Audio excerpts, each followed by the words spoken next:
probably you cannot hear me. Hi, can you hear me now? Hello. Oh yeah, you should be able to hear me. Hi guys, how are you today? We started with some technical issues, but no worries. How are you today? Are you having fun? Is everything all right for you? Is everything okay for you? It is, to be honest, a really gloomy day for me. It's not really warm, but it's not cold either. So it's an okay day. And I hope that it is a bit better for you in terms of grammar. So that's really nice. I hope that everything's fine for you. I hope that you're in a wonderful spring mood. And welcome to the second stream of the... Oh, hi, yeah.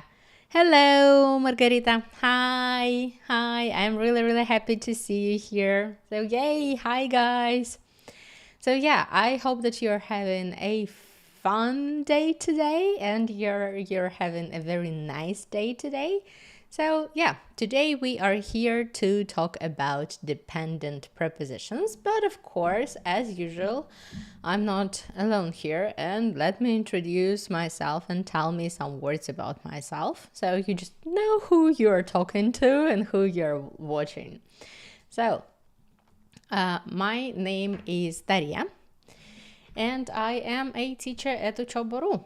I graduated from Sochi State University, and I passed my CAE exams, which is Cambridge Advanced English, and I passed my TKT exams, which are teaching knowledge tests. I also studied both in Russia and in the UK, and I am a coffee addict, as you probably know by now, and I am a keen nature photographer. So, as I already said, I'm not alone here, and I'm today here with an amazing school, which is called Учёба.ру. And we are proud to tell you that 12,000 people passed their ЕГЭ and ОГЭ with us.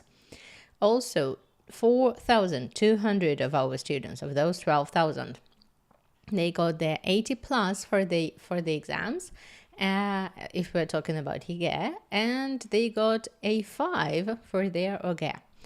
And of course, this all is possible because we have a team of amazing, outstanding, wonderful, kind, funny, just awesome teachers. So yeah, and I'm very proud to be a part of this team. And of course, we have some guarantees for you. So if you study, at Учёба.ру, and if you prepare with us for 3 exams, that's really important, 3 exams, you don't miss any classes and you do your homework, which is quite important, as you know, we can guarantee you entrance to the university. Another thing that helps us guarantee that is our monthly progress checks, which is a mock exam. I'm going to talk about it in detail later on in our stream. And this is a progress check that we have each and every month. It's just like a real exam, just like a real thing, and you got graded by the experts. And of course, it is really important when you're learning that you have the opportunity to study at your own pace, which is definitely provided at our school, Учёба.ру. So, welcome. And without further ado, I'm going to talk about some dependent prepositions. So what are they? And let me tell you that they really are dependent. The thing here is that the dependent prepositions are those prepositions that are essentially fixed, or they are dependent on certain verbs. These can be adjectives, verbs, nouns. It can be basically a lot of parts of speech, but it means that this particular verb or this particular adjective or this particular noun, they require a person who speaks English to use this or that preposition. So there is no other option for anybody who speaks English not to use it, because we might do some harm here. Yeah, as you know, they really are dependent, and it is our task to kind of learn them. It is our task to know which one to use with what verbs, which one to use with what adjectives and nouns, and so on. So today we are really diving into the depths of all of the dependent prepositions. So let us have a look at this deep dive. First off, we've got some dependent and independent prepositions. So what is that? Let's distinguish between those dependent prepositions and independent prepositions. Independent prepositions stand alone. For example, there is a mug of coffee on my table, right? I have got it right here. It's on my table. Do you think that on here is dependent or independent? Comment down below, please. Or for example, there is a mouse on my table, one more time. Or for example, I don't know, there is a cat somewhere in this room because she is sitting right there. And there is a cat in this room. So these are all examples of independent prepositions, right? Independent prepositions. Yay, very good. Thank you so much, Margarita. Yeah, you are absolutely right. They are independent. Yes. And they are independent because they kind of stand alone. I can switch on, in, at, and so on. Yes, the change that will change the meaning, but the whole situation will not be much different because they will still be independent. Right, but we are talking, when we are talking about dependent prepositions, we cannot switch them. We cannot just use one instead of another. This will A, be a mistake, and B, this might really change the whole meaning of the situation. So let's think about, for example, laugh at, right? Laugh at, that can change the meaning.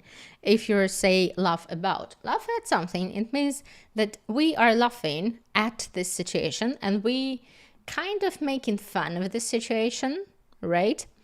But if we're talking about laughing about, this means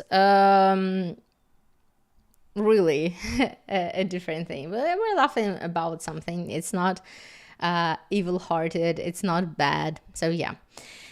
Okay, dependent versus independent. Let's have a look at some examples of dependent prepositions. For instance, we have got the phrase, I'm interested in learning Korean, for example. This is my area of interest. I like it. But can we say I'm interested at, for example, learning Korean? No, it will not make any sense. And this is the perfect example of dependent prepositions. So we cannot say I'm interested at something. We must say I'm interested in something. Or we cannot say I am good of, for example. No, I'm good at. And these are also dependent prepositions.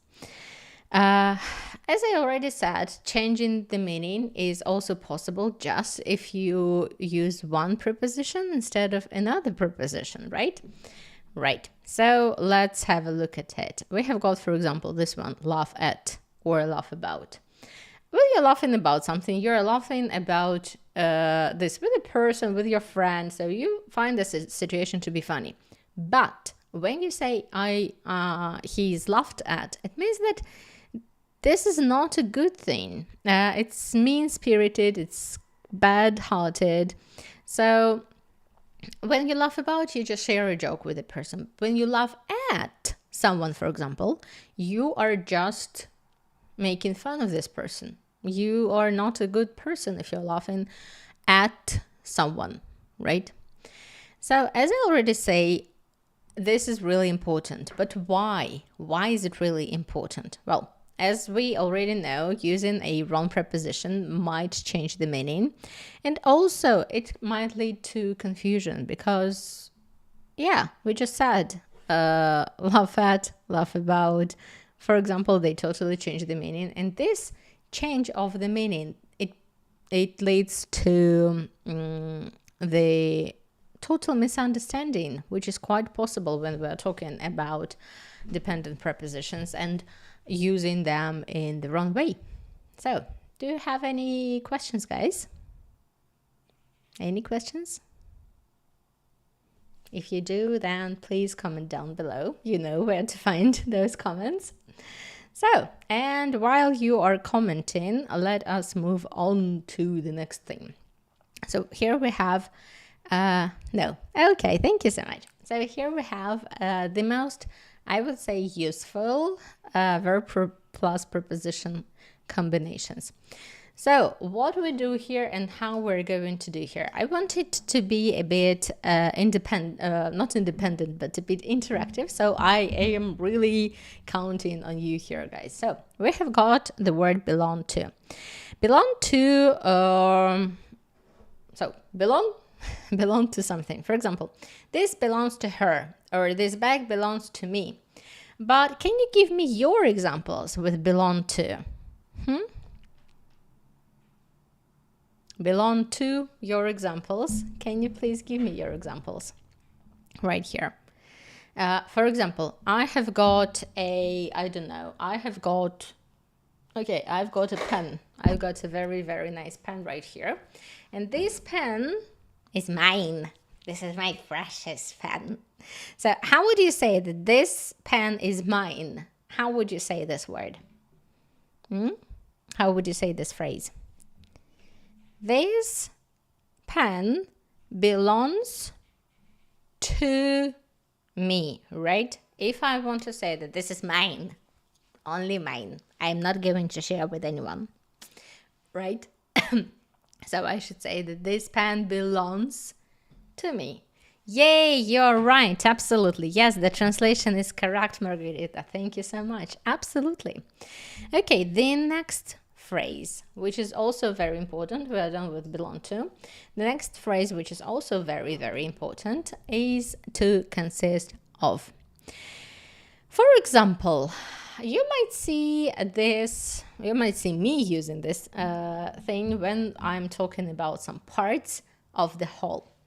Let's say I am talking to you about YG and ÖGE. And I would say something like YG consists of several parts, right? So this consists of means that there are several parts to this whole exam of YG, right? Yes, you're right. Yes, the translation is correct. Absolutely. Yes, you're right. Okay, next one. So, yeah, consists of, correct. Dream of. Dream of. This is when you have some aspirations, when you have some desires, when you have some wants. For example, I am dreaming of my students to pass their YGS for, I don't know, 99.9 points. So yeah, to dream of, when you have some aspirations, when you want some desires. So this is what we have. Dream of something, right? Yes, you're right. Absolutely. Yay! Very good, Margarita. You're doing great. Yay! I don't know if you can see my hearts. There should be hearts right now in your screen. Let me, see if you can see them. And one more time, I'll try to do that. Okay, that should be, that should done the trick. But if no, then yeah.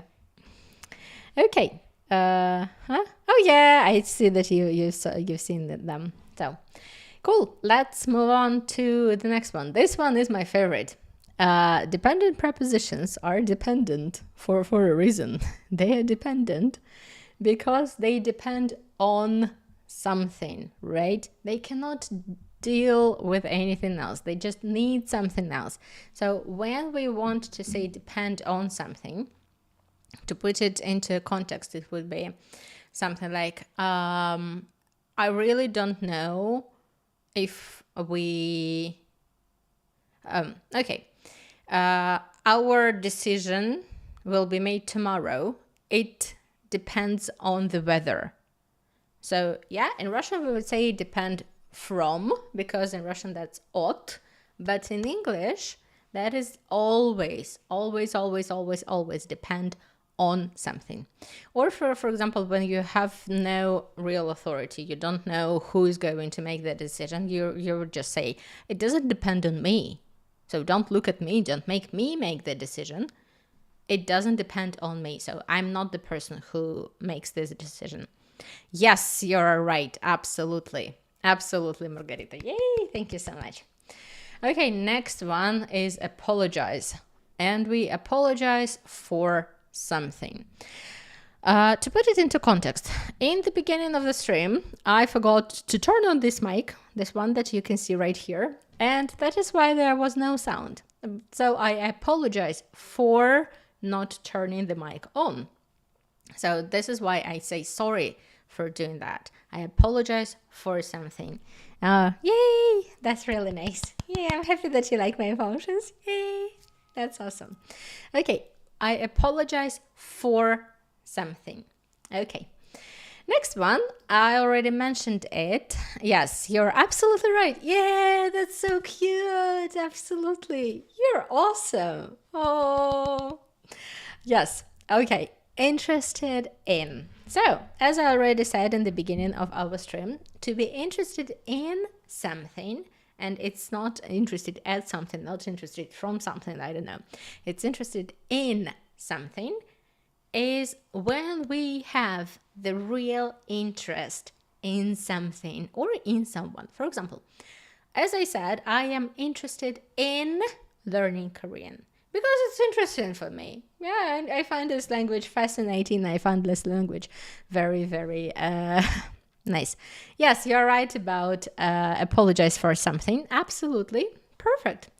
Okay, and interested in, for example, he is interested in going to the cinema tomorrow. It means that yes, absolutely. He is interested in it. He wants to do that. He likes that. He thinks it's a good idea. The same way I think that learning English is a good idea. And I am interested in you guys learning it. Okay, I hope there is nothing else that we can cover here. But if there are, comment down below. There is a comment section. So yeah, you can ask anything. Next thing, to be good at and to be bad at. For example, I think that Margarita right here on my stream is really good at guessing the meaning from what I'm saying. So yeah, kudos, good job. So it means that a person is really good at something. For example, I might say that I'm good at English, but at the same time, I'm extremely bad at mathematics. Do I need to write a translation or just understand it for myself? It's up to you. I really will be pleased if you continue writing the translation, but if you don't want to do that, it's really up to you. So yay. It's really your choice. It's up to you. It doesn't depend on me. It depends on what you want. If you're interested in writing the translations, please welcome by all means. That's really cool. And I'm very happy to see your comments. If not, okay, then I understand that it can be bothersome. Okay, but if you do have any questions, please comment down below. I will come back to that definitely, and I will answer your question if you have any. Okay? So, and let me come back a bit to be good at, to be bad at. As I said, I am really bad at mathematics. My mathematics, okay, oh, that's really cute.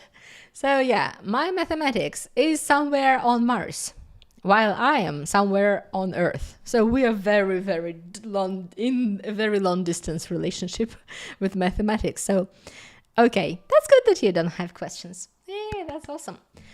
So I was saying about me and mathematics and me being bad at mathematics, but I hope, guys, that you are good at English. So yeah, that's why you're here, right? I really hope that you're here because you're good at it.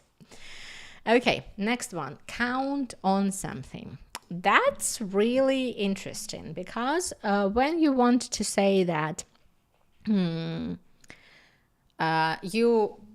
it's kind of similar to depend on, but it's also a bit different. But it's similar in terms of prepositions, right?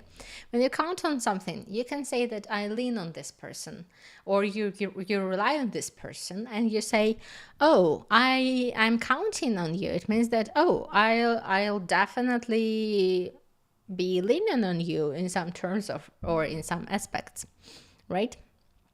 In Russian, that's almost the same. We also have na in this phrase. So count on doesn't usually have any, Russian speakers don't usually have any issues with count on because we have the same in the Russian language. But yeah, sometimes it is, yes, you're absolutely right. Yay! Yeah, count on is this one. Okay, perfect. Next one, and we are very, very in a good pace and we're in a good speed. Moving on. Deal with something. When we want to deal with something, there is another phrase that we want to use.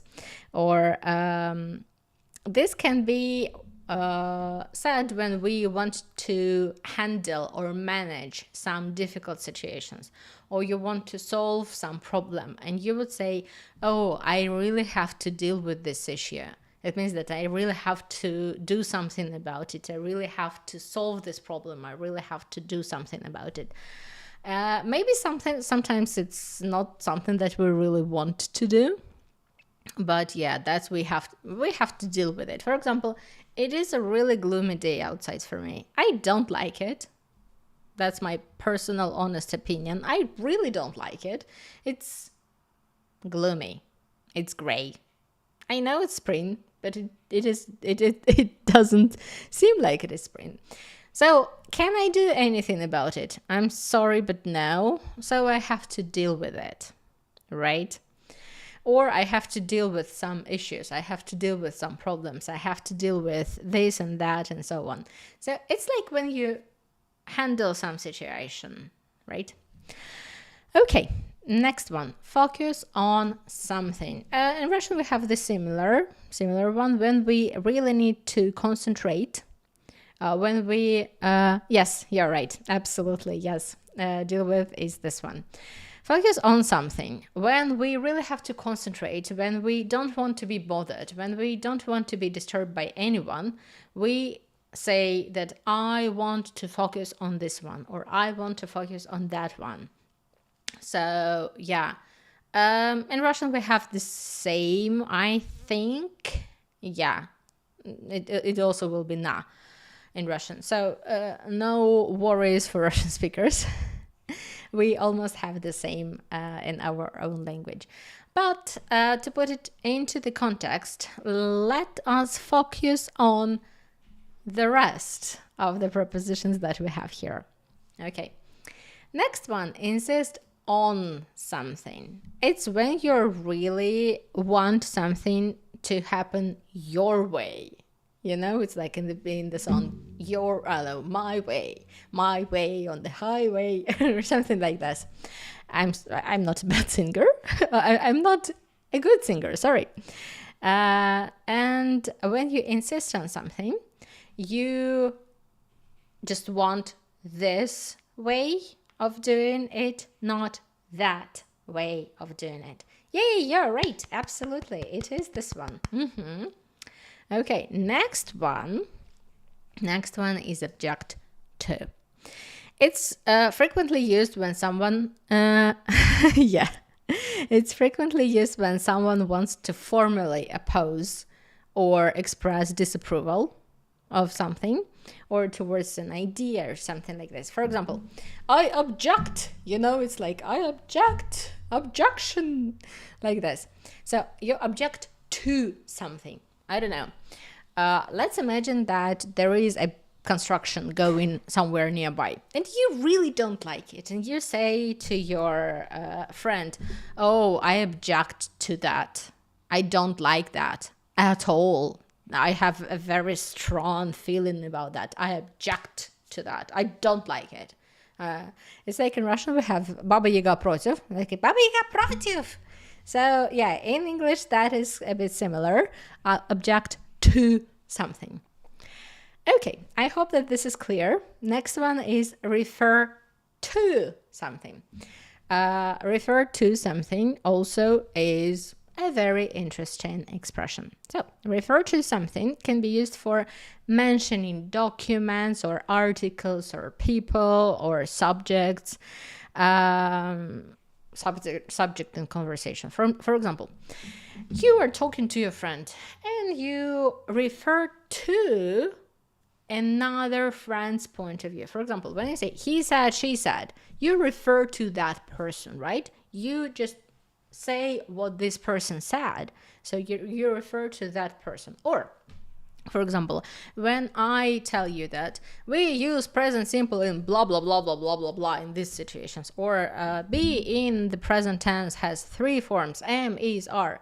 So I refer to the rules. So this is what I refer to. Or for example, when someone says, I don't know, I cannot do anything about it. That's just the rule. Like, let's deal with it. We don't have anything to do with it.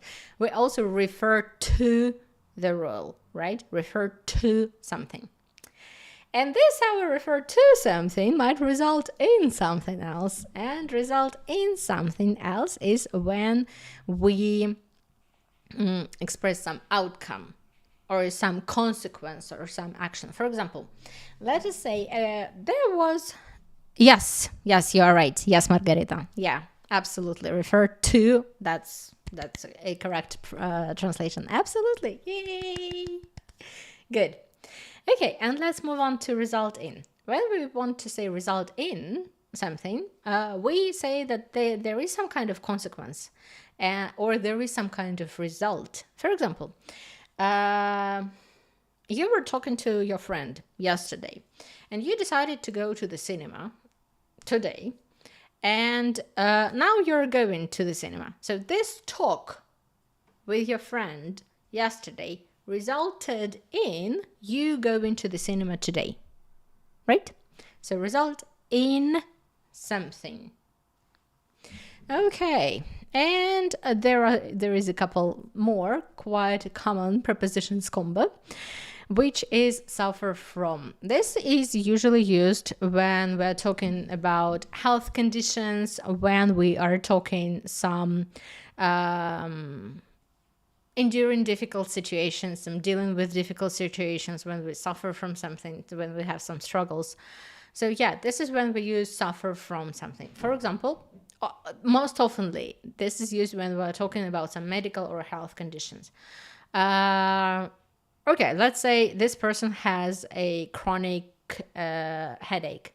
So this person struggles or suffers from the chronic condition, right? That they have.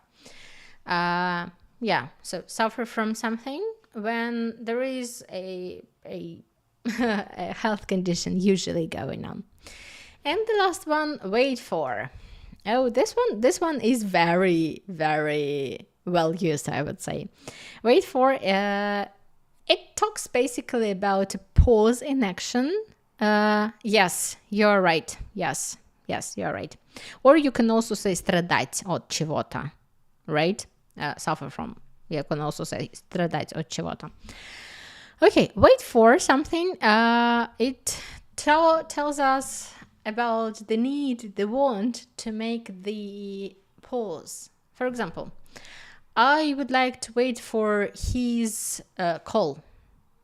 It means that I'm in this limbo state. I'm waiting for him to call me. I'm waiting for his call. Or, for example, when you say, oh, wait for me, wait for me, wait for me. It's like, yeah, yay, wait for me. You just ask your friends to wait for you. It's like, подождите меня, как же я. So, this one, wait for something. Okay, any questions? Anything that is not clear? Anything that might be confusing? If yes, then comment down below. And while you are doing that, we are moving on. So, I hope that you're not confused, but if you are, then no worries. So we have got here some very, very, very common confusions that we have. Yeah, none questions. That's really cool. Thank you. Yay, I like that. Okay, so afraid of or afraid from. So what do you think is the correct one, by the way? Is it afraid of or is it afraid from? Comment. Please comment down below, right here. Yeah. Afraid of or afraid from? What do you think? And while you're commenting, let me make a sip of my life. Of. Absolutely. Yes, you're right. It is of. Is of. Afraid of something is correct. So afraid from, goodbye, we don't need you here. You are not needed here. Yes. The correct way would be to say married. Oh, sorry, married. I'm looking at the second one. Afraid of something. For example, I am not afraid of snakes, but I'm afraid of some other animals. Or for example, he is afraid of heights, or she is afraid of closed spaces. It's okay, no worries. I'm still here. So yeah, it happens sometimes with the messages being quite long and taking a bit of time. That's fine, no worries. Okay, thank you. And let us move on to the next one. We've got married to versus, fight. Married with. In Russian, we definitely say married with. But in English, is that true or is that false? What do you think? True, false, true, false. We don't have an option not stated here as in the exam. But is it true or is that false? With. Actually, no, we will need to say married to someone. Married with, unfortunately, is not correct. Yeah. So this is why it is really, really important to remember some of them, because sometimes they are not as in Russian. In Russian, perfectly fine, married with, yes. Or even behind за кем-то, if we're talking like замужем за кем-то. But in English, that would be married to someone. For example, I don't know. Princess Kate is married to... Yay, good. Princess Kate is married to Prince William. So yay, that's good. I'm really happy that my stream is helpful in a bit. So yay, good. Okay, good at, good in. We have already talked about it in the previous ones. So, is it good at, good in, good at, good in? What is that? What do you think is that?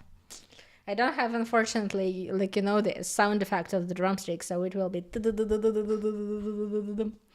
So, is it good at or is it good in? Yes, of course it is good at. Good! You're good at it. Absolutely. Yeah, good in, you need to go away. Let us say collective goodbye to good in. And let us say a hi, and you're correct to good at. Absolutely. Okay, next one. Tired of, tired from. I'm tired of it, or tired from something. So what do you think is that? Tired of, tired from? Yep, tired of. Tired from. What do you think? And let us have a look at... Yeah, can we say tired from it? From. Yeah, actually, no. The thing here, I'm tired from doing it. Now it would be a mistake. It is very, very common to say I'm tired of something. So I'm sorry, but no, tired from, no. Tired of something. It's one more time when we really need to remember that English and Russian are a bit different, so we would need to say tired of something. For example, I'm so tired of this weather. I will be nagging about the weather today. It's really not good. It's raining and it's windy and it's gloomy and it's gray and it's not good. So yeah, I'm becoming a person who is complaining about the weather. Okay. And the last one. The last one is very useful for your ЕГЭ and even for ОГЭ as well, because we have got the phrase there, which is look forward to something or look forward for something. So what do you think is the correct one? In Russian, we would say I look forward for something, but is that true in English? To, absolutely. Yes, you are right. You're absolutely correct. Yay! Look forward for is not a correct way of saying it. So this is look forward to.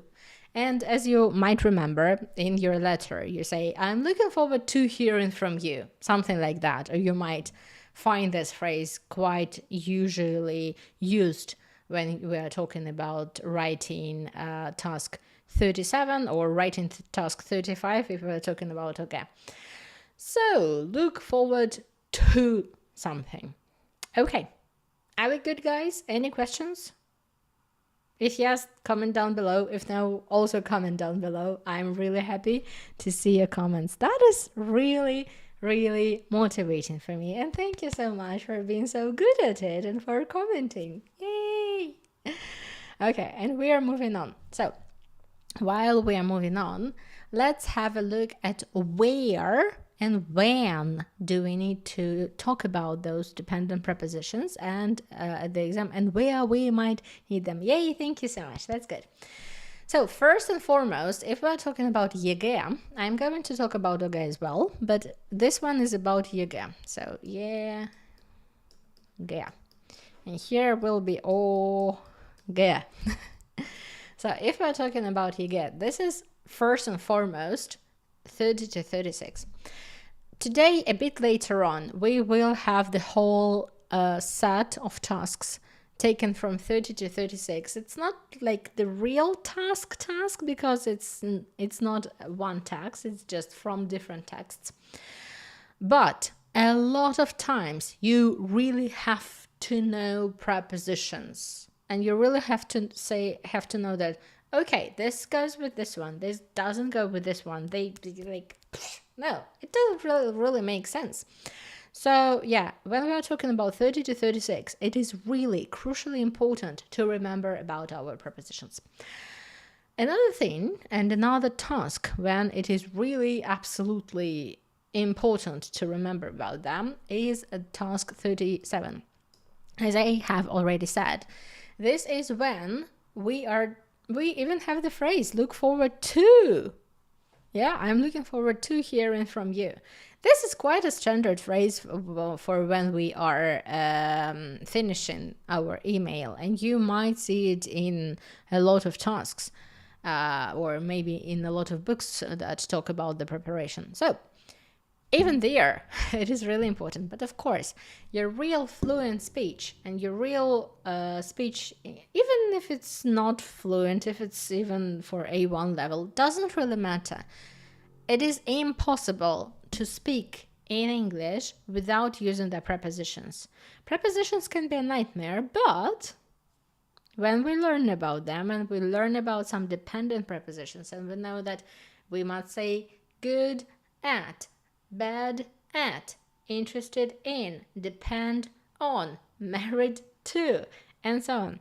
So it is getting a bit simpler. So yeah, 37 and 38, they are the same. You absolutely have to deal with that. You have to know your dependent prepositions. That's absolutely important to do that. As I said, 38 is even the task of the level which is supposed to be a bit higher, of B2. The rest of the exam is kind of B1. This one is kind of aimed at B2 because you have the similarities with the B2 level exams. So the data there depends on a lot of things, and you have a lot of prepositions that you really have to remember to to get the full points for your grammar execution. That would be really, really nice. Okay, speaking task 3 and speaking task 4, and why I didn't mention speaking task 1 and speaking task 2 here. Let's start with why I didn't mention them. Speaking task 1 is just reading the text. The text is already written for you. You kind of just need to read it. You don't have to think about it. You don't have to think about grammar. The only thing you have to remember is your, well, not the only thing, but some things you have to remember are your pronunciation, your intonation, but it is not about your grammar because you're just reading the text out loud. Nothing changes there, right? You cannot change the text, in fact, because if you do, it is supposed to be, it is considered to be a mistake. Task number 2, also we don't deal that much with dependent prepositions. We deal a lot with the articles, but for the articles, please watch my previous stream. It's still available on YouTube. It was last week when I was talking about them. But this week, we're talking about dependent prepositions. And task number 2 is really not concentrated or not focused on them.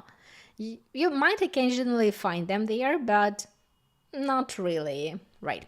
But when we're talking about speaking task 3 and speaking task 4, these two tasks are definitely connected with dependent prepositions, and they are definitely, I wouldn't say they are focused on them because, well, dependent prepositions, they are just a tiny part of grammar which exam checks and focuses on, but they are crucial.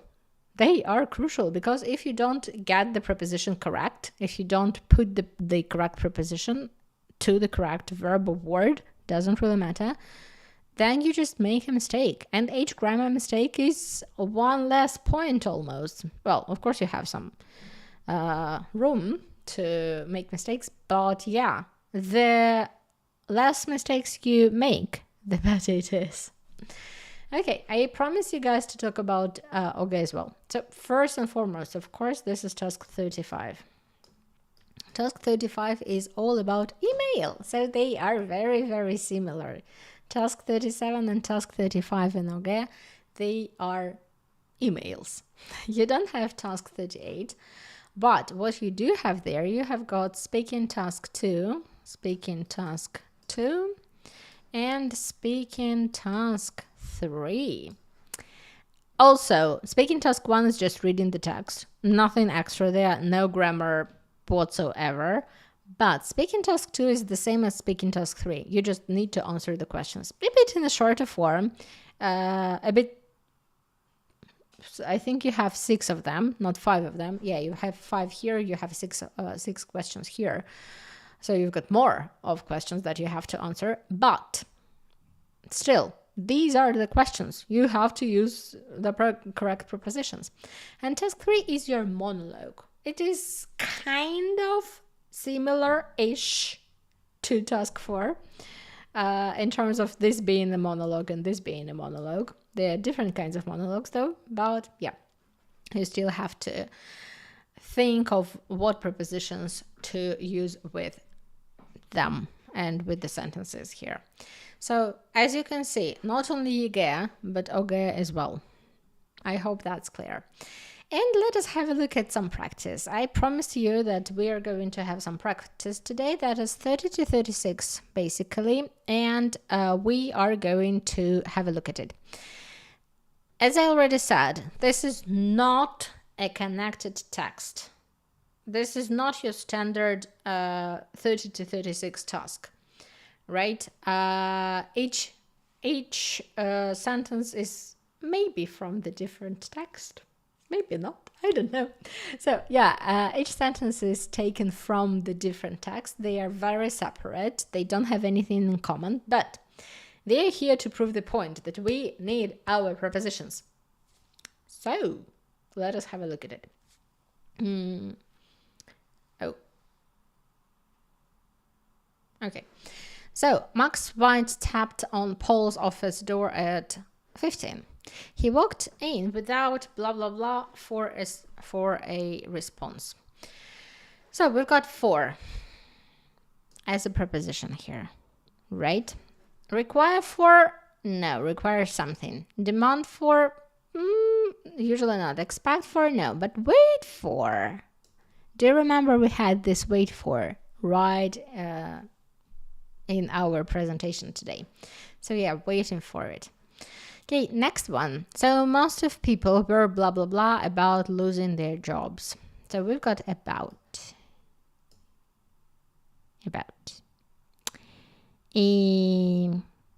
Bother about? No. Travel about? No. Annoy about? No. Yeah, number 4. Worried about. Absolutely. Yes, you're right. Number 4. Thank you. Okay. Yes. Good. Okay, let's move on to number 33. Jane Bush has definitely blah blah blah in creating an unforgettable world to discover. And we've got accept, approve, appreciate, admire. I think I messed up the presentation a bit. Oh yeah, sorry. I messed up, not the presentation. I just missed the whole point here. Let's move on to number 2. Paul couldn't blah blah blah of their dismissal. We've got accept and we've got of. No. Approve. Yay, you're right. Number 2, approve of. Absolutely.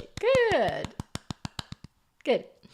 Okay, and this is the one I was talking about and I read beforehand. Sorry, my bad. Jane Bush has definitely blah blah blah in creating an unforgettable world to discover. And we've got in. We have got in here, guys. So, fulfilled in? No. Managed in? No. Succeeded in? Yes. Achieved in? No. So one more time, this is all about our prepositions. Next thing, and the guy I met, blah, blah, blah, chance walking down the mountain on Christmas Day is now one of my closest friends. So, what do we put here? On chance? No. At chance? No. To chance? No. By chance, which is a fixed expression, by chance. We cannot use any of other prepositions here, right? So it's totally by chance. Okay. Next one. The Lake District is a popular national park. More and more people enjoy its fantastic scenery each year due, blah, blah, blah, increasing number of car owners and improvements to local roads and motorways. So that was a mouthful. We've got 2 over, from, and for. And while you're commenting down below, guys, I will be clearing up my throat a bit. Sorry, too much talking on my side. And what we have here. Due is always followed by what? Due is always followed by to. We cannot say due over, due from, due for. No, it's always only to. Please don't pay attention here. I think I messed up the presentation. Yeah, but okay. To the unpleasant smells that encounters sewer tones are blah blah creatures. 2 creatures such as cockroaches and rats, and those creatures aren't shy. So we've got besides. We've got in addition, we've got except, and we've got moreover. Can we are focusing on just this one. Please ignore this one. Ignore. Okay. This one, 36. Can we say besides to? No, we cannot say besides to. Can we say in addition to? Yes, we can say in addition to. Let's look a bit further on and have a look if we can use anything else. Except to? No. Moreover to? No. So this is what our answer will be. In addition to something. So guys, I hope you see the point. A lot of times, and I mean it, a lot of times, you will need to know what preposition to use with which words, right? So this is why knowing dependent prepositions is absolutely important. And do you have any questions? If you do, comment down below. If no, then just also comment down below. So guys, and while I'm talking about the rest of our stream, and while I'm doing that, I will switch to Russian, because I think this is better to be said in Russian. Итак, подготовка к ЕГЭ у нас в онлайн-школе. Что это такое? Now, yeah, that's really nice that you don't have any questions. I'm really, really happy. That means that I explained everything quite okay, and I'm happy about that. Thank you so much. And yeah, I hope that you can see my hearts. They should be somewhere here. Окей, я говорила про подготовку к ЕГЭ у нас в школе. Что у нас тут осталось? По сути, у нас осталось март, апрель, май. Все. И это означает, что у нас осталось 3 месяца с вами, ребятки. Это 20-25 уроков, в принципе, лекции и семинары. Это занятия 2 раза в неделю. Это 10-15 домашних заданий. У нас осталось с вами 3 ЕГЭшки. Март, апрель, май. Right? У нас с вами остался разговорный клуб, который проходит каждую неделю. И у нас подробная проверка сложных задач с развернутой обратной связью и рекомендациями. И это что-то, что очень сложно всегда мне выговаривать. Я не знаю почему, но такая штука. Итак, давайте-ка я пройдусь по всему. Вот здесь вот у нас осталось с вами 3 месяца. Март, апрель, май. Дальше у нас с вами проходят еженедельно семинары и лекции. Соответственно, после каждой лекции вы получаете домашку, вы ее выполняете, и каждую неделю у нас проходят семинары. Но по английскому у нас есть еще такая штука, которая называется разговорный клуб. Я лично эту штуку обожаю. Она моя любимая. Не знаю, как ваша, но я ее очень-очень сильно люблю. Разговорный клуб — это такое наше еженедельное собрание. Это как ваша дополнительная практика английского языка, где вы на все волнующие, интересные темы просто говорите на английском языке. Каждую неделю мы собираемся и 1,5 часа говорим на какую-то тему на английском языке. Например, на прошлой неделе у нас была музыка. Мы говорили про любимых композиторов, мы говорили про любимых певцов, мы угадывали песенки, у нас было «Угадай мелодию», мы слушали песенки, вставляли слова туда. Ну, в общем, we were having fun, guys. И разговорный клуб — это как раз-таки направлено на то, чтобы have fun, и при этом practice your English. Совместить приятное с полезным, так как говорится. Что еще? Подробная проверка сложных задач и пробные ЕГЭ ежемесячно. Они у нас общие такие пункты, они идут вместе, и ваш пробный ЕГЭ ежемесячный, он имеет, естественно, задания, которые в реальном ЕГЭ проверяются экспертами. Если мы говорим про английский язык, то это задание в ОГЭ 35 и задание всей части раздела говорения. Если мы говорим про ЕГЭ, то это задание 37-38, какое бы вы ни выбрали, 38.1, 38.2, без разницы. Ну и все задания раздела говорения. То есть это все ваше письмо и все ваше говорение, потому что наш компьютер, он, конечно, очень умный, и он, конечно, очень большой молодец, но он пока не проверит вас так, как может проверить вас педагог. И в нашей школе все пробные ЕГЭ проверяются экспертами. Так что вот такая вот история. То есть теми людьми, которые проверяли бы. Yay, thanks a lot. I'm very happy about that. Спасибо большое вам за обратную связь. It's so happy. Oh, it makes me really happy. Thank you.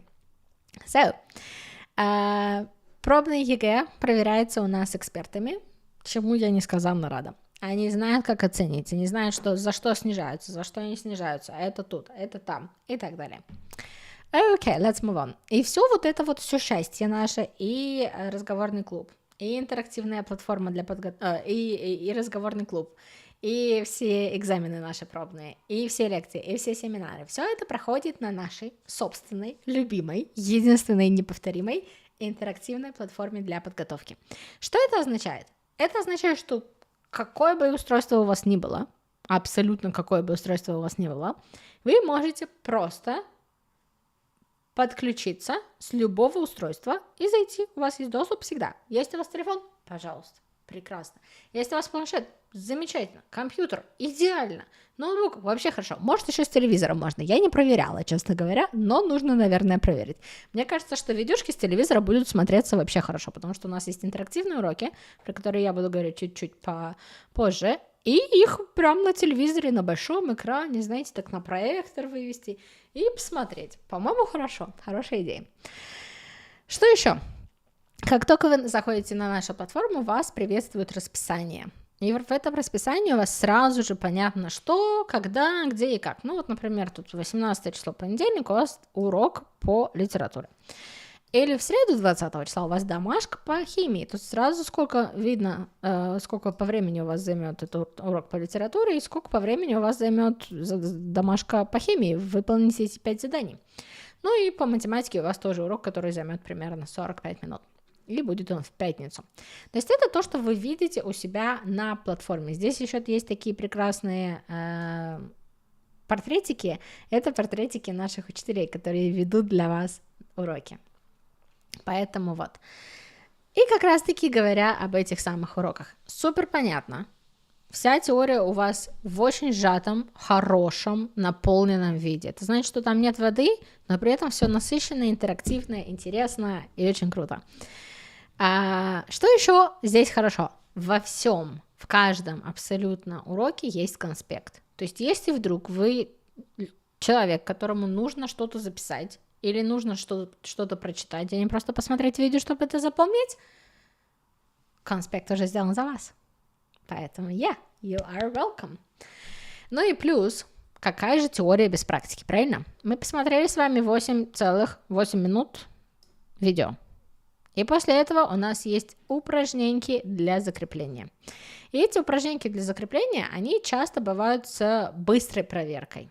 Точно так же, как и домашки. Ну, то есть вы посмотрели видео, и по видео, по уроку, по всему, что у вас есть домашка, сформированная специально под этот урок. И вот здесь у нас задание по биологии. У нас тут есть правильные ответы, которые становятся зелененьким. Вам ставят прекрасненький пальчик вверх и говорят, что вы очень большие молодцы. You did a good job. Yay, very, very nice. И вам говорят решение, то есть вам поясняют все подробненько и говорят, что же там, как, куда и почему. Дальше у нас с вами проходят практические семинары. Практические семинары — это живое общение по видео с преподавателями. Ну, то есть, например, если вы занимаетесь английским, у вас может быть семинар со мной. Если вы занимаетесь, например, математикой, у вас может быть семинар с другим преподавателем. Мы отвечаем на все ваши вопросы, мы отвечаем на все ваши жалобы, предложения и так далее. То есть вы просто по видео общаетесь с преподавателями. Все вопросы, все какие-то тревоги, печали и так далее. We are here, we can hear you, and we will do our best to help you. Окей, next one is ежемесячные пробники. То, про что я уже говорила. Полные варианты. Да, полные варианты, guys. Абсолютно полные варианты. Они проверяются экспертами ЕГЭ, ОГЭ. И, как вы видите, вот эта вот часть проверяется компьютером, там, где точечки стоят. А вот это вот там, где проверяем, написано, это как раз развернутые ответы, да, ваши, которые вы своими ручками или наговаривали, если мы говорим про английский язык, например. И это проверяется прямо экспертами ЕГЭ, ОГЭ. Полный вариант — это значит, что у вас есть ограничение по времени. Это значит, что у вас вариант закроется после какого-то истечения времени, вы больше его не сможете пройти и будете говорить: ой, а что же делать? Как же быть? Так что вот, пробные варианты у нас тоже присутствуют. Мы их, пробники проводим каждый месяц, как для ЕГЭ, так и для ОГЭ. Тут без разницы. Ну, соответственно, варианты разные, соответственно, задания, но я имею в виду, что и ЕГЭ, и ОГЭ не обделены вниманием. Дальше у нас есть удобные чаты с преподавателями. То есть вы прямо в Телеграме можете задать нам вопрос, и мы на них отвечаем. Как, например, вот здесь вот у нас на скрине. Что-то непонятно, что-то есть вопросы. Прекрасно. Ну и замечательно, всем все понятно дальше становится. И чтобы не пропустить ни один ваш семинар, ни один ваш урок, ни один разговорный клуб, ни один пробник, ничего такого, у вас приходят прекрасные напоминалки. Напоминалки вам приходят прямо в Telegram. Вы переходите в Telegram, он вас делает так, цинь! Ну, по крайней мере, у меня так Telegram делает, я не знаю, как он делает у вас, у меня он делает так, цинь! И мне пришло сообщение. Вы смотрите это сообщение, и вам Учёба.ру говорит, что у вас 10 минут до вебинара. Или у вас есть список дел на сегодня. Вам нужно пройти такой-то урок, пройти такой-то урок, пройти такой-то урок. Так что, вот. Это возможность того, что вы ничего не пропустите. Собственно говоря, как-то так. Ну и что я вам хочу сказать? Я вас лично очень жду на английском языке. И мы вас всей командой ждем на занятиях в нашей онлайн-школе Учёба.ру. И дальше я буду очень-очень рада, если вы поставите нам лайк. Вы уже комментируете. Thank you so much for that. I'm really happy. I really appreciate that. I don't know if you can see it. If I do it this way, there should be a firework behind me somewhere. I hope it worked. I don't know if it did. But yeah. Like, comment, subscribe. Алгоритмы YouTube будут очень рады. А мы-то как будем рады? Я прямо-таки, надеюсь, очень-очень-очень сильно вам помогут. Окей, спасибо большое за поддержку. I'm really, really happy. I was really happy to see you here. And thank you so much. And Margarita, thank you for commenting everything. I'm so, so happy to see you. So yeah, like, comment, subscribe, ring that notification bell, and I will see you. Me, I'm from Russia. Why? Yeah, so we are... Yeah, thank you so much. Bye. So I will see you when I see you. I think I will see you in a couple of weeks. In the meantime, please practice your prepositions, dependent prepositions. Yeah, I am from Russia. I already said that. So, yeah, guys, thank you so much. I'm really, really happy to see you here, and I'm really thankful for you. So thank you so much. Goodbye, guys. Have a very, very, very nice day.